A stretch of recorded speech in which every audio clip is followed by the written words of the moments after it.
नमस्कार दोस्तों, आज की कक्षा में आपका स्वागत है। आज हम नया अध्याय शुरू करेंगे जिसका शीर्षक है उत्तरी अमेरिका का अपवाह तंत्र। इससे पूर्व हमने उत्तरी अमेरिका के भौतिक प्रदेश और वहाँ की भूगर्भिक विशेषताओं का अध्ययन किया है।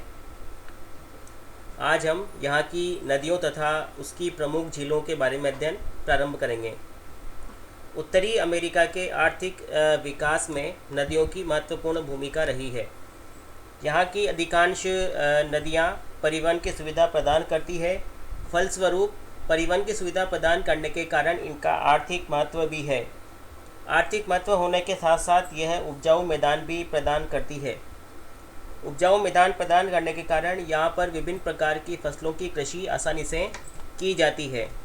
यहाँ की जो मुख्य नदियाँ हैं वो Mackenzie, Colorado, Columbia, Saint Lawrence और मिसिसिपी मिसौरी है।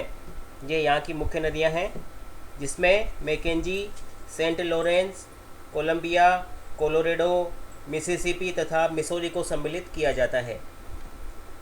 उत्तरी अमेरिका की जल प्रवाह प्रणाली को 4 भागों में बांटा जा सकता है। 4 भाग हैं इसके।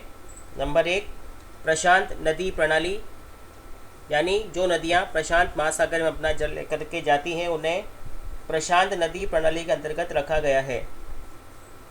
जो नदियाँ अटलांटिक महासागर में अपना जल लेकर के जाती हैं उन्हें अटलांटिक नदी प्रणाली के अंतर्गत रखा गया है। जो नदियाँ आर्कटिक महासागर में अपना जल लेकर के जाती है उन्हें आर्कटिक नदी प्रणाली के अंतर्गत रखा गया है। और जो नदियाँ किसी भी महासागर में नहीं गिरती है, केवल आंतरिक भागों में ही या तो विलुप्त हो जाती हैं या किसी झील में गिर जाती है, उन्हें आंतरिक नदी प्रणाली के अंतर्गत रखा गया है। कोलंबिया, कोलोरेडो, यूकन, फ्रेजर, सेक्रामेंटो तथा सेंट जोक्विन आदि नदियाँ प्रशांत महासागरीय अपवाह प्रणाली की नदियाँ हैं।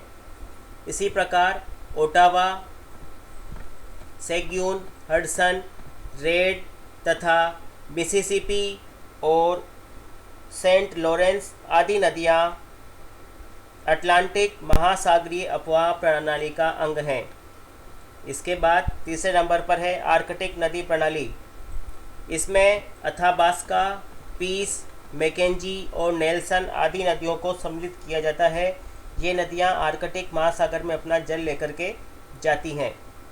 और चौथी नदी प्रणाली है आंतरिक जल अपवाह प्रणाली। इसमें हम्बोल्ट, बियर, सेवियर और वाकर आदि नदियों को सम्मिलित किया जाता है। तो यहाँ पर से काफ़ी प्रश्न ऑब्जेक्टिव टाइप के बनते हैं यहाँ पर कि कौन सी नदी किस नदी प्रणाली का हिस्सा है। जैसे मान लीजिए उदाहरण के लिए अथाबास्का नदी कौन सी जल अपवाह प्रणाली का हिस्सा है, तो अथाबास्का नदी आर्कटिक जल अपवाह प्रणाली का हिस्सा है, अंग माना जाती है।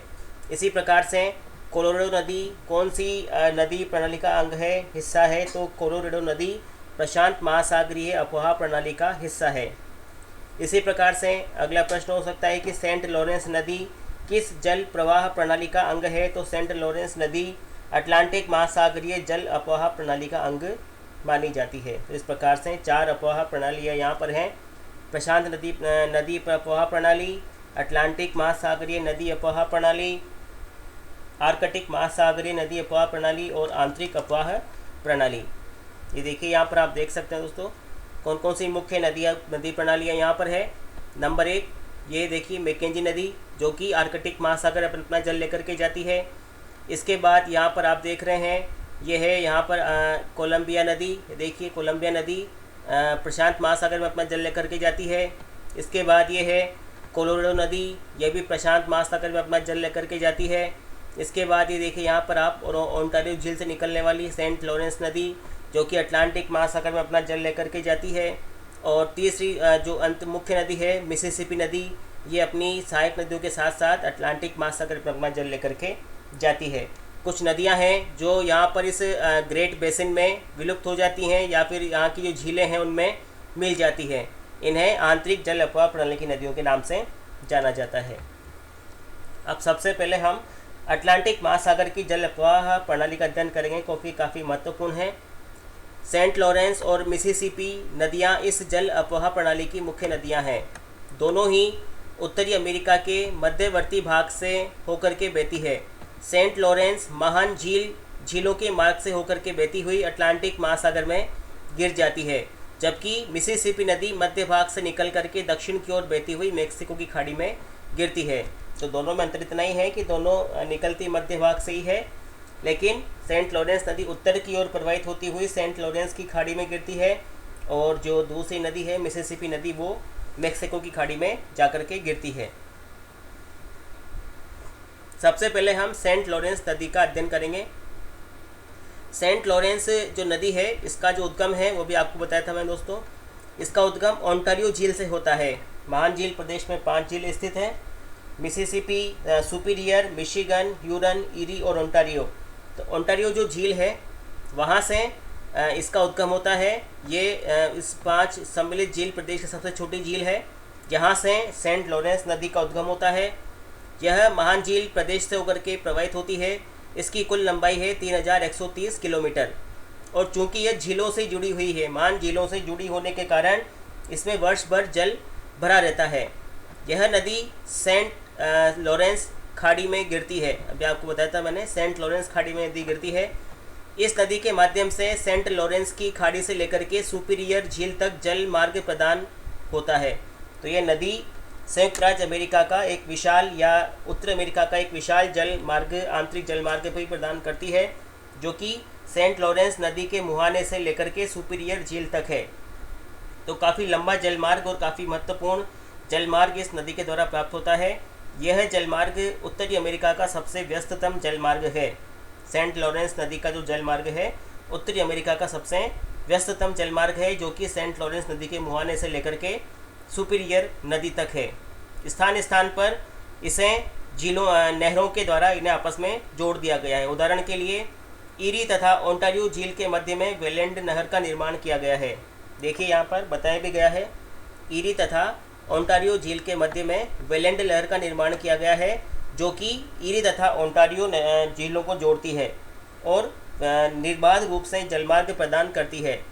नियाग्रा जलप्रपात भी इस नदी के जलमार्ग पर स्थित है, तथा यह जलमार्ग यूएसए का सबसे व्यस्ततम जलमार्ग है।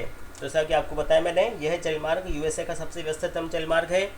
जो जहाज झील क्षेत्र से लोहा लेकर के अपलेशन प्रदेश को जाते हैं इस जलमार्ग से, वह लौटते समय अपलेशन प्रदेश से कोयला लेकर के झील प्रदेश की ओर जाते हैं। तो काफ़ी अधिक इस जलमार्ग का महत्व है, क्योंकि इससे कच्चे माल का तथा निर्मित माल का परिवहन भी होता है।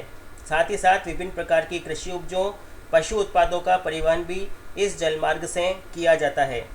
उसके पश्चात सेंट लॉरेंस नदी के मुहाने से जहाज़ों के द्वारा यूरोपीय देशों को तथा अन्य देशों को निर्मित सामग्री और कच्चे माल का निर्यात किया जाता है। इसे हम मानचित्र में देखते हैं। ये देखिए, सुपीरियर झील से लेकर के ये जो जल मार्ग है, ये देखिए यहाँ पर सुपीरियर झील से लेकर ह्यूरन झील होता हुआ, इसके बाद ह्यूरन झील होता हुआ ईरी झील, और ईरी झील और ओंटारियो होता हुआ यह सेंट लॉरेंस नदी के रूप में सेंट लॉरेंस की खाड़ी में जाकर के गिरती है। और यहाँ से जो जल मार्ग है वो काफ़ी लंबा जो ये जल मार्ग यहाँ पर प्राप्त होता है, और यह अपलेशन प्रदेश से कोयला, अभी हमने पढ़ा था कि अपलेशन प्रदेश में बिटुमिनस कोयला पर्याप्त मात्रा में पाया जाता है। तो यहाँ से जो जहाज़ वापस लौटते हैं वो झील प्रदेश की ओर कोयला लेकर जाते हैं, और जो झील प्रदेश है वहाँ पर लो एस्क प्राप्त होता है। तो जो जहाज़ यहाँ से कोयला लेकर के जाते हैं वो लौटते समय झील प्रदेश से कच्चा लोहा लेकर के आते हैं, जो कि लोहा इस्पात उद्योग के लिए काफ़ी अधिक महत्वपूर्ण माना जाता है। तो इस प्रकार से यहाँ पर इस झील मार्ग से उद्योगों का विकास भी हुआ है, परिवहन का विकास भी हुआ है, और निर्मित सामग्री कच्चे माल का आयात निर्यात भी इससे होता है।